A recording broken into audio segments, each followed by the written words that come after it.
the last institutions we should expect to be able to solve this crisis is the G20, the IMF, and the World Bank, because they're part of the same problem. They're part of the same institutions that promoted deregulation, privatization, and just no controls on the market. So I think the G20 and the heads of state of the big capitalist powers are just trying to buy some time, but they don't really know what they're doing, or they don't really know how to get the world out of this crisis. You know, the two solutions they're saying is they will regulate the banks more closely, and certainly regulation of the banks is very important, but I think that it's very limited what they're usually offering, when what we should be really talking about is nationalizing the banks and transforming them from being speculative institutions to being institutions that really support the real economy. You know, first of all, I think the stimulus packages are too small. Second is that they're not being used in the appropriate way to put people to work. And third is that it's the wrong institutions that are being used to be the channels of the stimulus programs, like the International Monetary Fund. The IMF, you know, many countries will not go to the IMF because they know that the policies of the IMF, instead of promoting expansion, have in fact you know, promoted contraction of the economy.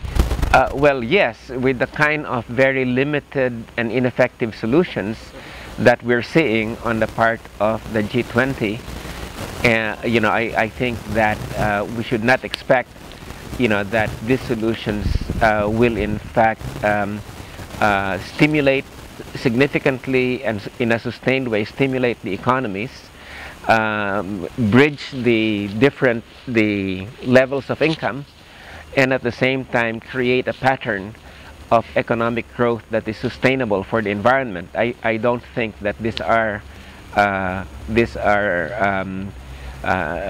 going to be achieved by these current programs that are very limited in scope at this point.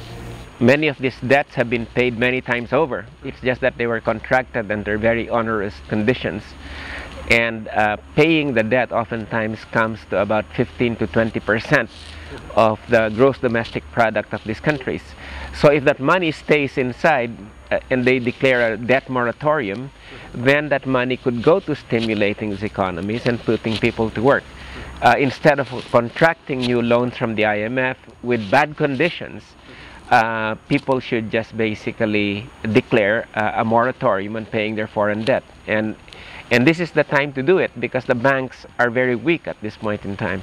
I think it's a good news that you had a regional forum here, because I think the World Social Forum as well as the regional forums provide the opportunity to think of new ways to restructure the economy, new ways to create a more healthy relationship between the economy and the environment. And they give people who participate in them a sense of empowerment that they don't have, you know, in the current system. Well, clearly, I think the global food market has, you know, become so distorted in recent years because of the way that transnational agriculture and the big transnational firms that control production, both in agriculture, marketing, and inputs, have completely distorted the market. So I think the solution really is to, you know, focus on local production, that should be protected, and it could be protected by tariffs, it could be protected by different mechanisms. It could be protected by, you know, subsidies for farmers that engage in organic agriculture and environmentally sustainable agriculture. So what we really need to do is to restructure agriculture so that the local production is tied to local consumption, instead of having oranges, for instance, that are flown 3,000 miles away to Galicia. We should really be thinking about having a more organic relationship between the surrounding countryside and the cities in the area, and that's called the principle of subsidiarity, and that's really what agriculture is headed for at this point, because global capitalist agriculture is in the process of collapsing. Well, my own sense about it is, my understanding is that most of these subsidies goes to big farming interests, and that it's really the poorer farmers that don't see much of this money, that is going to the agricultural subsidies. So what you have in the European Union really is a system that encourages the big farmers and promotes their interests. So I think that subsidies for small farmers is something that's very legitimate, and I think you could have a good trading relationship between developing countries and Europe, provided that you really do not have a system of subsidies that destroys developing country agriculture, and at the same time mainly promotes the interests of big farming interests here. It's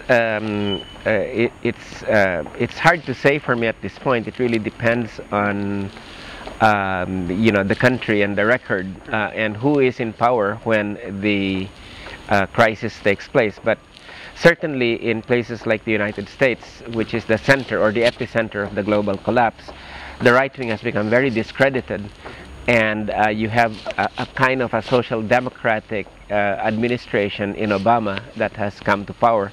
I expect that might be repeated in a number of other countries.